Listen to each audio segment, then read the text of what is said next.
Hi guys, my name is Rohit and today I am here to discussing about financial management of Sikh enterprise.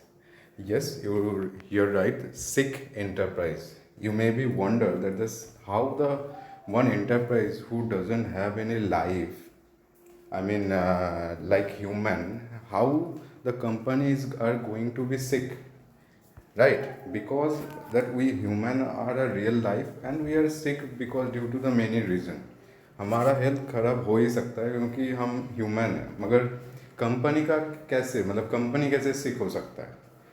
ठीक है, सिक मतलब ये बीमार है, ठीक है, एक बीमार company. So yes, the same like a human, there is also a concept like a sick enterprise. There is a many stages where we analyze the that is the how in what stage the company are in the level of sickness. I mean, is there is any further or future plan to revive that company or the company was completely dissolved, मतलब एकदम चला गया कि कुछ revival कर सकता है company का.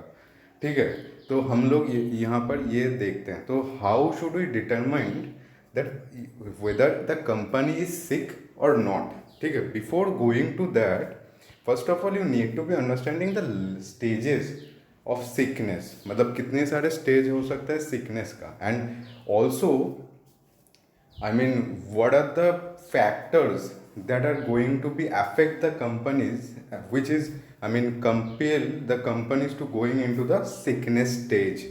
मतलब कौन सा चीज़ मतलब है जो कंपनी को ज़्यादा इफेक्ट करता है. ठीक है, देर इज़ ए मेनली, अच्छा सिकनेस के लिए मतलब there is a three main word that is used in terms of sickness to representing the company is a sick company. That is first is a bankruptcy, मतलब पूरा मतलब पैसा दे ही नहीं पाएगा. Failure and sickness. Default in payment of an bond and interest or non payment of dividend on preference shares. मतलब अगर किसी मतलब बॉन्ड का इंटरेस्ट और एनी डिविडेंड नहीं पे कर सके तो इसको हम डिफॉल्ट कहते हैं. ठीक है, तो ये टर्म्स मैंने जस्ट दिखा दिया. तो first of all you need to know that the what is the reason, what is the factors that affect the companies and compel that companies to going into the entering into the world of sickness. There is a mainly two factors. ठीक है, मतलब here they are dividing in a three factors, but the if you notice that the part 3 is actually a part of internal factors. How I explain, mainly there is a two factors. One is the internal factors, another is the external factors. External factors they are representing like environmental factors. वो कुछ नहीं external factors है. First is the internal factor. मतलब internal factors में क्या क्या आएगा? Family fraud, अगर फैमिली बिजनेस हुआ तो, मिसमैनेजमेंट, ठीक से मैनेज नहीं किया तो, लेबर अनरेस्ट, लेबर के ऊपर अगर मतलब कोई जोर जुलूम किया तो, फॉल्टी प्रोडक्शन, अगर प्रोडक्शन ठीक नहीं किया तो, फॉल्टी मार्केटिंग प्रोग्राम्स. तो this is the internal factors that push the company to going toward the sickness. And environmental factors is means the death of raw materials. मतलब रॉ मटेरियल्स अगर ख़त्म, मतलब यहाँ डेथ मतलब इधर द प्राइस मतलब increase हो गया, तुमने ठीक से मैनेज नहीं किया उसका, तुम्हारा कॉस्ट बढ़ गया, या फिर जो raw materials you are using for the production purpose that is obsoleted. ठीक है, वो अब नहीं मिल रहा है. Power cut, changes in a government policies, it is the external factors or environmental factors. Now if you notice the point number 3, they said that the dishonest attitude of the management and unscrupulous sales and purchase practices and diversion of fraud. मतलब जो मतलब fraud मतलब जो unhealthy trade practice हो रहा है, मतलब purchase ज़्यादा दिखा के कंपनी से ज़्यादा पैसा लेना, सेल्स को कम दिखा के एक्सेस जो अमाउंट है वो खुद लेना, मतलब मिसमैनेजमेंट जो जितना है. तो it is all over the part of the internal factors. That's why I said that there is a mainly two factors of an cause of a sick companies. One is a internal, another is a external. Now what is the symptom, मतलब how you should know that the company is a sick company. It is very much helpful also in a stock market, particularly in the fundamental analysis part. You can understanding that the how the whether the you invest in that particular company or not? What should you see in that particular company before putting your money in that particular company? तो it is also help in you in taking a investment decision. ठीक है, तो क्या क्या symptom हो सकता है वो देखते हैं.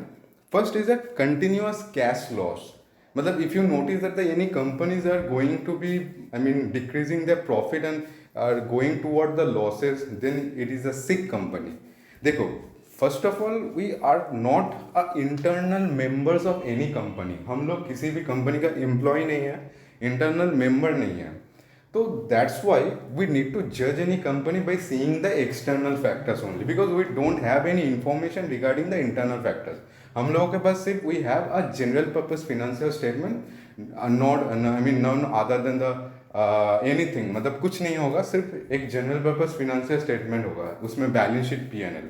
ठीक है, तो वो देख के हम लोगों को समझना पड़ेगा. तो कैसे वो देखते हैं कि first of all you need to notice that the profit is declining. अच्छा, delay and default in payment to the supplier, manipulation of stock statement and finished goods, irregularity in the bank account, declining in a capital utilization, capacity utilization. Next is a day layoff or retrenchment of an worker.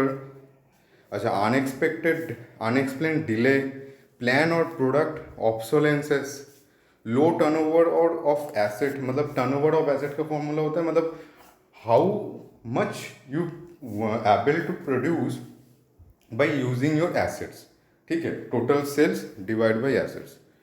अच्छा, next is extension of according to the period, poor maintenance of an plant and machinery, non payment of statutory dues such as the provident fund taxes, inability to take a trade discount, declining in the price of equity shares and debentures, incapability or death of a key persons, frequent issue of post dated checks. मतलब ज़्यादा check issue करना क्योंकि cheque bounce कर रहा है, क्योंकि इससे मतलब हम लोगों को मतलब एक साइन मिल रहा है कि उसके बैंक में पैसा मतलब कम है. Irregularity of maintaining bank account. तो ये सारा चीज़ है. अब there is a two method to predicting the sickness. ठीक है, मगर ये यूजफुल इतना ज़्यादा नहीं है अभी हम मतलब देखें तो. ठीक है, अभी बहुत सारा चीज़ है जिससे हम देख सकते हैं कि वो सिक मतलब कंपनी सिक है कि नहीं है, मगर it is out of our syllabus. ठीक है, तो there is a univariate analysis. Univariate analysis कुछ नहीं, it is only focus on the single financial ratios. ठीक है, एक फिनेंशियल रेशियोज को बेस करके it is deciding whether the company is a sick company और not. And multivariate analysis is just combining the other financial ratios. मतलब ये single के ऊपर बेस करके डिसाइड करता है, ये अदर्स को भी कंसिडर करता है, बस नथिंग मोर देन दैट. अच्छा, नाउ हाउ मेनी स्टेजेस. ठीक है, देर इज अ मेनली 4 स्टेजेस. ठीक है, first is a healthy stage. Healthy stage मतलब सब ठीक ठाक है, profit is increasing, cash balance is increasing, debt equity ratio is in a under control, that is under the 2:1, and the current ratio is under control, that is again 2:1. The ideal ratio is a 2:1, that is more than 1.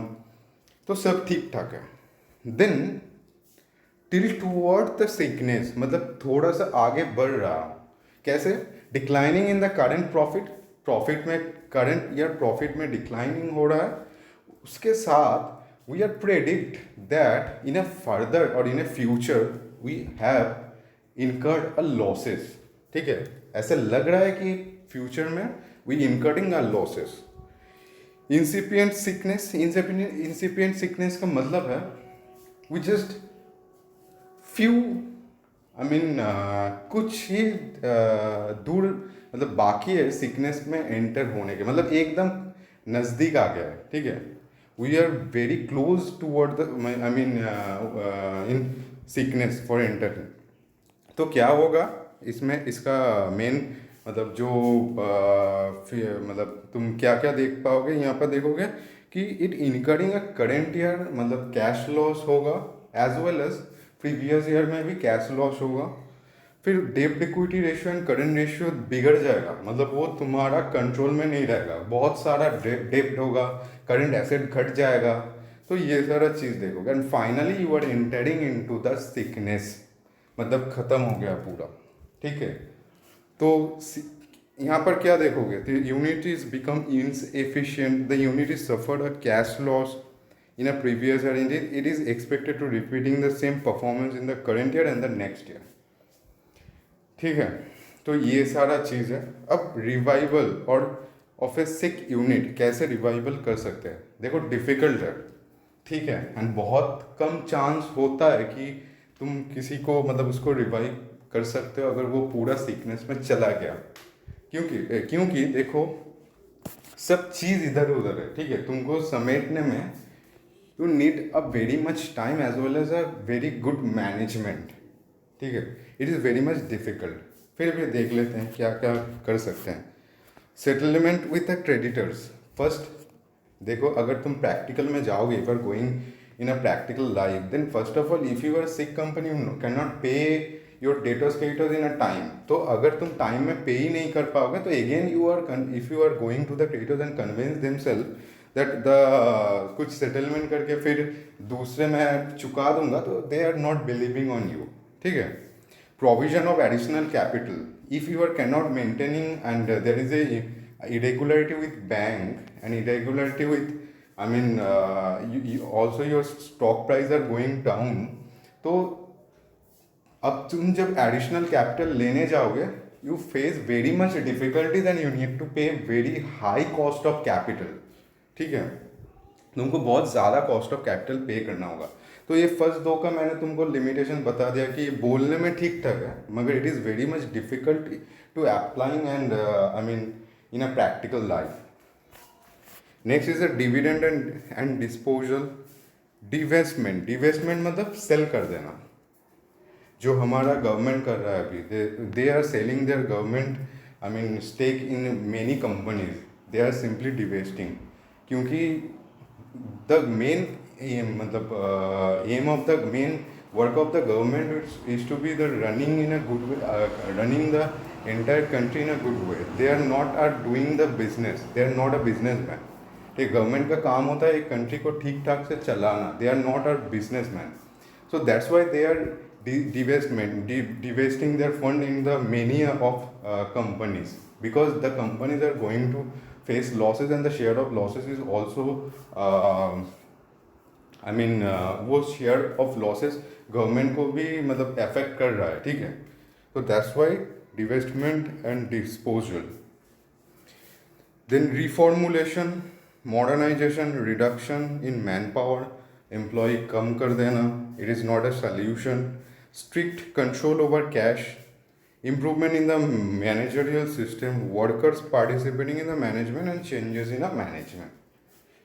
बस ये सारा चीज़ है और कुछ नहीं, मगर there is a many ways to determining whether the company is a sick company or not. One of them is a Altman Z model, ठीक है, वो that is not in our syllabus, so I am not going to talk about that, so don't worry, but that's it, and thanks a lot, and if you find any difficulties in any then feel free to contact with me. Thanks a lot guys, take care.